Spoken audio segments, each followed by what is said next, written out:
This channel does not promote any violent, harmful, or illegal activities. All content provided by this channel is meant for an educational purpose only. जिस समय secretary defence production welcome speech दे रहे थे तो उन्होंने आभार व्यक्त किया कि मैं इस कार्यक्रम में आप सबके बीच उपस्थित हूं। सच्चाई ये है, खैर उन्हें औपचारिकता पूरी करनी थी, पूरी की उन्होंने, लेकिन इस क्वालिटी नेशनल क्वालिटी कॉन्क्लेव में आना मुझे बेहद अच्छा लगा है।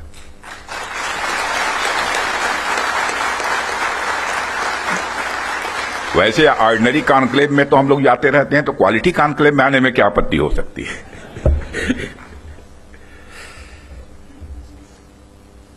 साथियों, सबसे पहले तो मैं हमारी आर्म्ड फोर्सेज ने कल जो कार्रवाई की है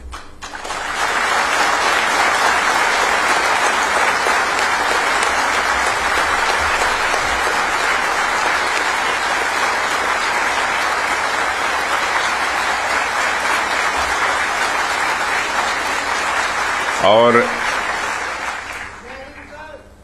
जय हिंद जय हिंद, जो शौर्य और पराक्रम दिखाया है उसके लिए मैं हृदय से बधाई देता हूं। पाकिस्तान और पीओके में जिस तरह से हमारी आर्म्ड फोर्सेज ने टेरर कैंप्स को नेस्त नाबूद किया है, वो हम सबके लिए एक गौरव का विषय है।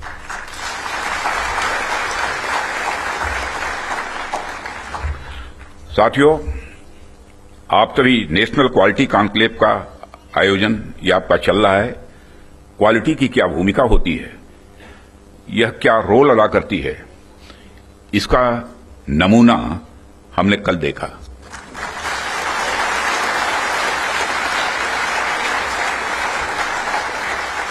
जिस प्रिसीजन के साथ यानी जिस सटीकता के साथ ऑपरेशन सिंदूर एग्जीक्यूट किया गया, वह अनइमेजिनेबल है, बहुत ही सराहनीय है। इसमें 9 टेररिस्ट कैंप्स तबाह हुए और अच्छी खासी संख्या में आतंकी मारे गए। जिस तरह से इस ऑपरेशन को किसी भी इनोसेंट को नुकसान पहुंचाए बिना मिनिमम कोलेटरल डैमेज के साथ अंजाम दिया गया, वह इसलिए संभव हो पाया क्योंकि हमारे formidable and professionally trained armed forces के पास इक्विपमेंट भी हाई क्वालिटी के थे।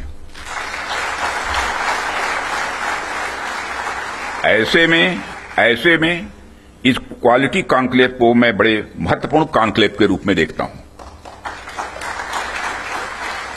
मैं इस आयोजन के लिए डिपार्टमेंट ऑफ डिफेंस प्रोडक्शन और इनके secretary defence production Shri Sanjeev Kumar को भी हार्दिक बधाई देता हूं और क्वालिटी एश्योरेंस ऑर्गेनाइजेशंस को भी मैं बधाई देता हूं। साथियों, अभी मैं इस कॉन्क्लेव की थीम देख रहा था, fast tracking of quality assurance through integrated approach and technology enabled processes. आपकी यह थीम मुझे बेहद अच्छी ही नहीं लगी, बल्कि दिलचस्प भी लगी, इंटरेस्टिंग लगी। वैसी भी पूरी दुनिया में इसमें बड़ी तेजी से डिसरप्टिव चेंजेस हो रहे हैं और खासकर डिफेंस सेक्टर में तो लगातार नए नए ट्रांसफॉर्मेशंस ये देखने को मिल रहे हैं। ऐसे में क्वालिटी असेसमेंट को फास्ट ट्रैक करना न सिर्फ रेलेवेंट है, बल्कि मैं समझता हूं यह समय की मांग है। उन चेंजेस को देखते हुए यह थीम अपने आप बहुत ही रेलेवेंट हो जाती है। इतनी इंटरेस्टिंग और रेलेवेंट थीम रखने के लिए भी मैं आप सबको बधाई देता हूं। साथियों, अक्सर मुझे आर्म्ड फोर्सेस के अलग अलग कार्यक्रमों में प्रायः जाने का अवसर मिलता है। रिसर्च एंड डेवलपमेंट ऑर्गेनाइजेशंस के इवेंट्स में जाने का भी अवसर मिलता रहता है।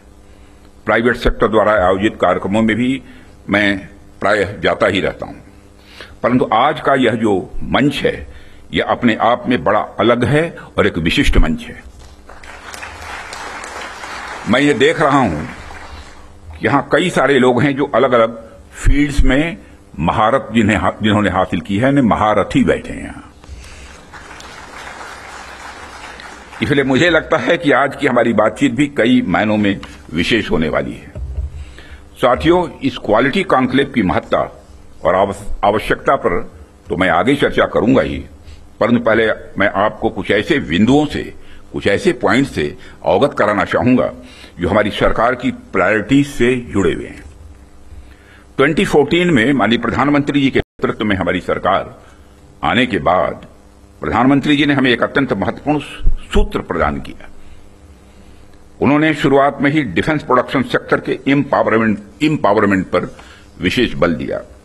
उन्होंने जो सूत्र दिया उसके पीछे की फिलॉसफी थी डिफेंस सॉवरेंटी।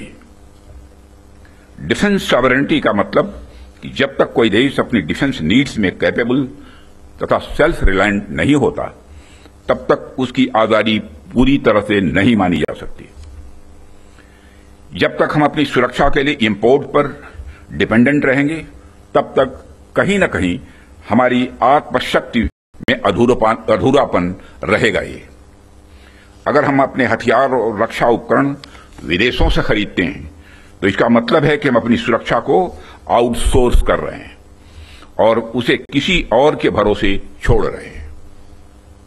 यह बात लॉन्ग रन में सही नहीं हो सकती। हमारी सरकार ने इस विषय पर गंभीरता से सोचा और आत्मनिर्भरता हासिल करने का निर्णायक कदम भी उठाया है। आप सब तो जानते ही हैं कि देश में पहले से ही ऑर्डिनेंस फैक्ट्रीज का एक इंडिजिनस सिस्टम रहा है और इन फैक्ट्रीज ने एक समय पर बेहतरीन काम किया और देश की सुरक्षा जरूरतों को पूरा करने में बहुत ही अहम भूमिका निभाई भी है। इनके अलावा हमारे पास डिफेंस पीएसयूज का भी एक मजबूत इकोसिस्टम पहले से ही है। हमारी सरकार ने डिफेंस प्रोडक्शन में क्वालिटी और क्वांटिटी दोनों पर समान रूप से बल दिया है। इसी दिशा में कई क्रांतिकारी कदम उठाए गए, जिनमें से कुछ महत्वपूर्ण कदमों का उल्लेख मैं यहां करना चाहूंगा। ऑर्डिनेंस फैक्ट्रीज का कॉर्पोरेटाइजेशन उनमें से एक अत्यंत महत्वपूर्ण कदम रहा है, जिसे हमने इंश्योर किया ताकि कम समय में ही डिफेंस प्रोडक्शन में व्यापक सुधार हो सके। यहां मैं ये जरूर बताना चाहूंगा कि ऑर्डिनेंस फैक्ट्रीज का कॉर्पोरेटाइजेशन हमारे लिए कोई बहुत सरल प्रक्रिया नहीं थी। इसमें अनेक जटिल प्रश्न थे और चैलेंजेज भी थे, परंतु हमने इसे इसलिए लागू किया क्योंकि यह एक अर्जेंट रिफॉर्म था। अब प्रश्न उठता है कि यह अर्जेंट क्यों था। इसका एक बड़ा कारण था क्वालिटी। आप सभी स्पेशलिस्ट के समक्ष मैं यह कह सकता हूं कि सरकार ने क्वालिटी को अपना प्रायोरिटी रिफॉर्म एजेंडा बनाया है। हमने क्वालिटी इंप्रूवमेंट को ही टारगेट करते हुए ऑर्डिनेंस फैक्ट्रीज का कॉर्पोरेटाइजेशन किया। तब से लेकर आज तक डिफेंस पीएसयूज ने लगातार सुधार किया है और कॉर्पोरेटाइजेशन के पश्चात क्वालिटी प्रोडक्शन को लगातार आगे बढ़ाने का प्रयास भी किया गया है और आज ये डीपीएसयूज इंटरनेशनली कॉम्पिटिटिव हो रहे हैं। आज ये अपने रिसर्च एंड डेवलपमेंट पर भी अच्छा फोकस कर रहे हैं।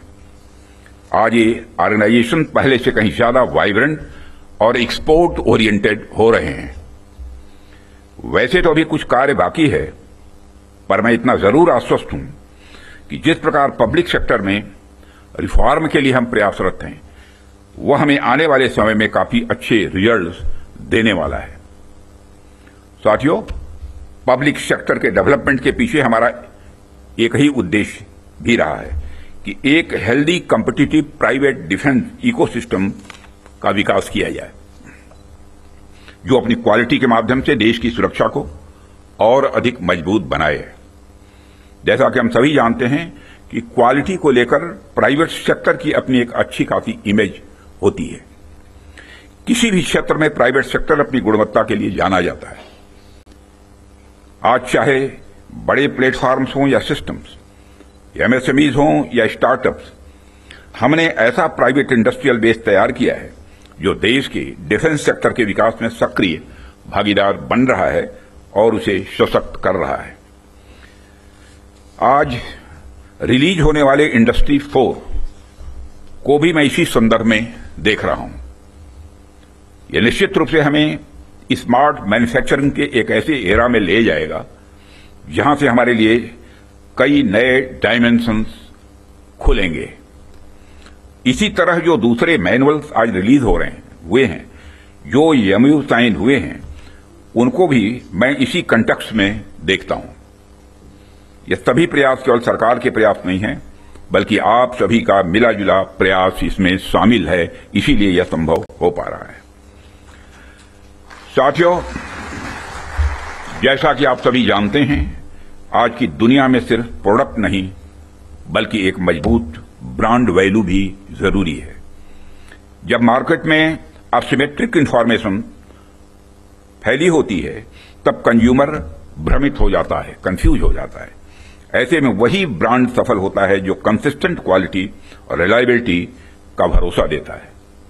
और यही कारण है कि हमें इंडियन डिफेंस इंडस्ट्री को एक स्ट्रांग और ट्रस्टेड ब्रांड बनाना ही होगा। इस संदर्भ में आज मैं आपसे एक महत्वपूर्ण अपील करने के लिए आप सबके बीच खड़ा हुआ हूं।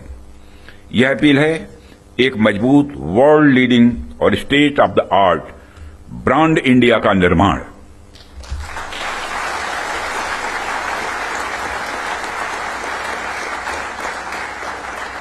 ताकि दुनिया की डिफेंस मार्केट में प्रोडक्ट्स को लेकर जब कंट्रीज के मन में डाउट हो तो वह ब्रांड इंडिया को चूज करे।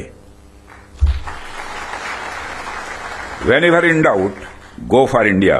यह हमारी यूएसपी होनी चाहिए, यही हमारी यूएसपी होनी चाहिए। ब्रांड इंडिया का मतलब है कि अगर किसी इंडियन कंपनी ने कुछ प्रॉमिस किया है तो होगा ही होगा, होकर ही रहेगा। किसी प्रोडक्ट की भला फला रेंज तक मारक क्षमता है तो होगा ही होगा, यह भरोसा होना चाहिए। उससे नीचे का तो कोई सवाल ही खड़ा ही नहीं होता। किसी प्रोडक्ट की फला टेम्परेचर तक में काम करने की कैपेसिटी है तो होगी ही होगी, उससे नीचे का तो कोई प्रश्न ही नहीं खड़ा होता। यह होना चाहिए हमारा क्वालिटी एश्योरेंस और ब्रांड इंडिया का भरोसा। और जब हम ऐसा कर पाने में सफल होंगे, तभी इंटरनेशनल बायर्स हमें एक ट्रस्टेड सप्लायर के रूप में देखेंगे और कहेंगे, don't go for doubt, go for India.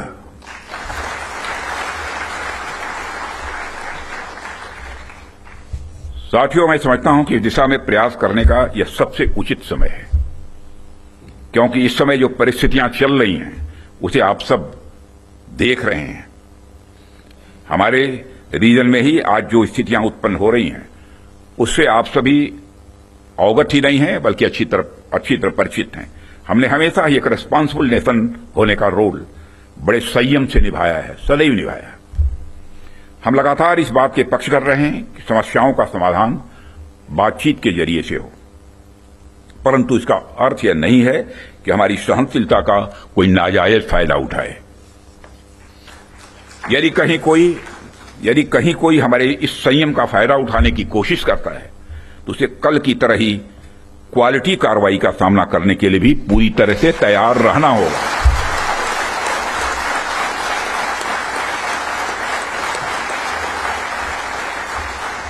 कल की तरह ही क्वालिटी कार्रवाई का सामना करने के लिए उसे तैयार रहना होगा। भारत की संप्रभुता की सुरक्षा में कोई भी हद हमारे लिए बाधा नहीं बनेगी, इसका मैं देशवासियों को भरोसा देता हूं। मित्रों, ऐसे रेस्पॉन्सिबल रेस्पॉन्सेस के लिए हम आगे भी पूरी तरह से तैयार हैं। और यदि हमारी यह तैयारी बनी हुई है तो इसमें आपका एक बहुत बड़ा रोल है, बहुत ही महत्वपूर्ण रोल है। इसके लिए मैं आप सबको बधाई देना चाहता हूं, आप सबकी मैं सराहना करता हूं। भारत का यह expanding defence industrial universe, Bharat का यह expanding defence industrial universe Bharat को एक अभूतपूर्व संबल प्रदान कर रहा है। और इसी प्रकार अगर हम आज के ग्लोबल सिनेरियो पर नजर डालें तो ग्लोबल ऑर्डर में हमें बड़े बड़े चेंजेस देखने को मिल रहे हैं। हमारे सामने कई अनसर्टेन डायमेंशंस ओपन हो रहे हैं। यूरोप से लेकर एशिया तक हर जगह कॉन्फ्लिक्ट्स बढ़ते जा रहे हैं। Ukraine Russia conflict, Israel Palestine tension और मिडिल ईस्ट अनरेस्ट ने यह साबित कर दिया है कि ग्लोबल स्टेबिलिटी आज अपने आप में बहुत ही फ्रेजाइल है। अभी पिछले कुछ समय से हमें यूरोपियन यूनियन और नाटो के सिक्योरिटी सिनेरियो में भी काफी हद तक बदलाव देखने को मिल रहा है। जो यूरोपियन यूनियन एक समय पर बड़े स्तर पर नाटो पर डिपेंडेंट था, वही यूरोपियन यूनियन आज बड़े स्तर पर रीअर्मामेंट की ओर तेजी से बढ़ रहा है। जाहिर सी बात है कि जब विकसित देश रीअर्मामेंट की तरफ बढ़ेंगे तो आर्म्स एंड इक्विपमेंट की डिमांड भी स्वाभाविक रूप से बढ़ेगी।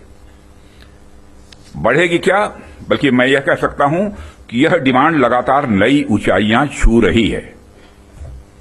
हाल ही में मैं Stockholm International Peace Research Institute की एक रिपोर्ट पढ़ रहा था और अभी कुछ दिन पहले उन्होंने एक रिपोर्ट जारी की है और उसी रिपोर्ट में यह बताया गया है कि वर्ल्ड मिलिट्री एक्सपेंडिचर 2024 में $2,718 बिलियन तक पहुंच गया है, जो अपने आप में मैं समझता हूं कि बहुत बड़ी बात है।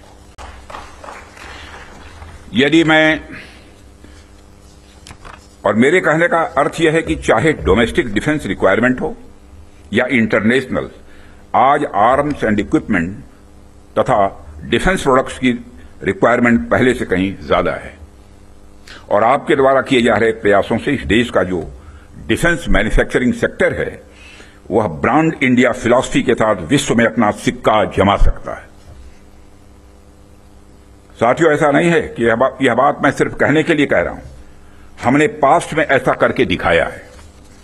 यदि मैं आंकड़ों की बात करूं तभी 2024-25 के फाइनेंशियल ईयर में हमारा डिफेंस एक्सपोर्ट अप्रॉक्सीमेटली 24,000 करोड़ के रिकॉर्ड आंकड़े को पार कर गया है और यह हम सबके लिए प्रसन्नता की बात है कि हमने इस लक्ष्य को प्राप्त किया है। लेकिन हमें यहां पर रुकना नहीं है, हमारा लक्ष्य इससे कहीं अधिक बड़ा है और हमने निर्धारित किया है कि 2029 तक डिफेंस एक्सपोर्ट को कि इस आंकड़े को बढ़ाकर हमको 50,000 करोड़ तक ले जाना है और 2047 तक जब हम पूर्ण विकसित एक डेवलप्ड नेशन के रूप में खड़े होंगे, राष्ट्र बनेंगे, उस समय तब तक तो हमें दुनिया का सबसे बड़ा डिफेंस एक्सपोर्टर बनना है। लक्ष्य बड़ा होना चाहिए, तभी हम कुछ कर सकते हैं। इतने बड़े लक्ष्य की प्राप्ति के लिए बेहद जरूरी है कि हम अपने डिफेंस इक्विपमेंट की क्वालिटी को लेकर पूरी दुनिया में एक ट्रस्ट डेवलप करें, लोगों का दिल जीतें, लोगों का भरोसा जीतें। डिफेंस इक्विपमेंट का एक्सपोर्ट करने से पहले हमें इस ट्रस्ट को एक्सपोर्ट करना पड़ेगा। डिफेंस इक्विपमेंट का एक्सपोर्ट करने से पहले हमें उस ट्रस्ट को एक्सपोर्ट करना पड़ेगा, तभी यह होगा।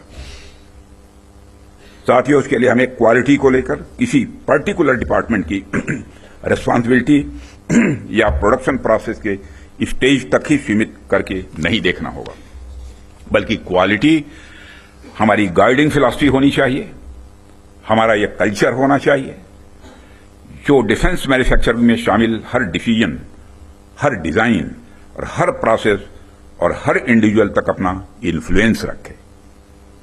हमारा पूरा डिफेंस इकोसिस्टम तभी मजबूत हो सकता है जब हम क्वालिटी बेंचमार्क्स को गंभीरता से लेंगे। मुझे देखकर भी खुशी होती है कि आप लोगों ने क्वालिटी के महत्व को पहचाना है, समझा है और जिस डेडिकेशन के साथ और जिस विचार के साथ आप क्वालिटी इंप्रूवमेंट पर ध्यान दे रहे हैं, वह निश्चित रूप से आने वाले समय में भारत के डिफेंस मैन्युफैक्चरिंग को एक नई ऊंचाइयों तक ले जाएगा, ऐसा मेरा पक्का विश्वास है। साथियों, वैसे तो आप सभी क्वालिटी इंप्रूवमेंट की दिशा में बहुत अच्छा काम कर रहे हैं, लेकिन जाते जाते मैं अपनी तरफ से कुछ सुझाव भी आप लोगों को देना चाहूंगा। आप सब तो जानते ही हैं, आज के जमाने में आर्टिफिशियल इंटेलिजेंस और डिजिटल टेक्नोलॉजीज की भूमिका कितनी बढ़ गई है, कितनी महत्वपूर्ण हो गई है। इसलिए आपको इस बात पर भी ध्यान देना होगा कि रियल टाइम क्वालिटी मॉनिटरिंग के लिए हम किस तरह से artificial intelligence, internet of things और मशीन लर्निंग जैसे टूल्स का प्रयोग कर सकते हैं।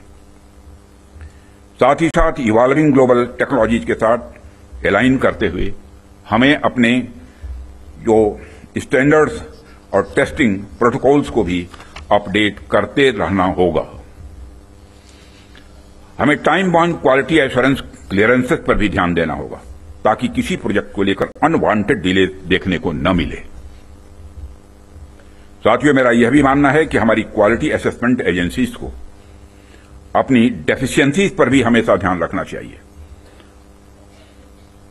और किस प्रकार इन डेफिशिएंसीज को मॉडर्नाइजेशन और टेस्टिंग इंफ्रास्ट्रक्चर के डेवलपमेंट के द्वारा दूर किया जाए, उस पर भी कार्य करते रहना चाहिए, ऐसा मेरा सुझाव है।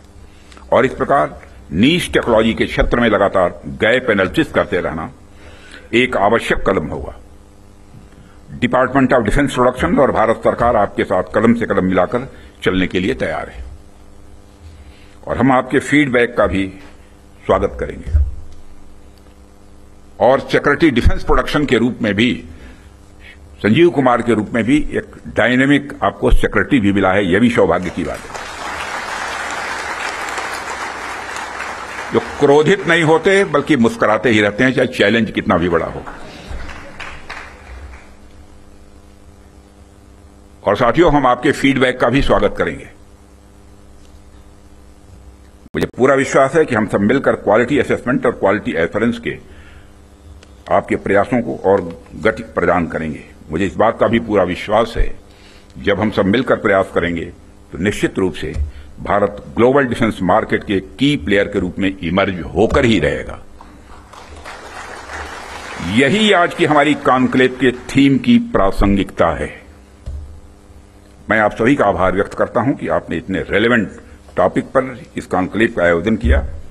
इस इनिशिएटिव्स के लिए आप सभी बधाई के पात्र हैं और इस कॉन्क्लेव की सफलता के लिए मैं हार्दिक शुभकामनाएं देते हुए अपना निवेदन समाप्त करता हूं।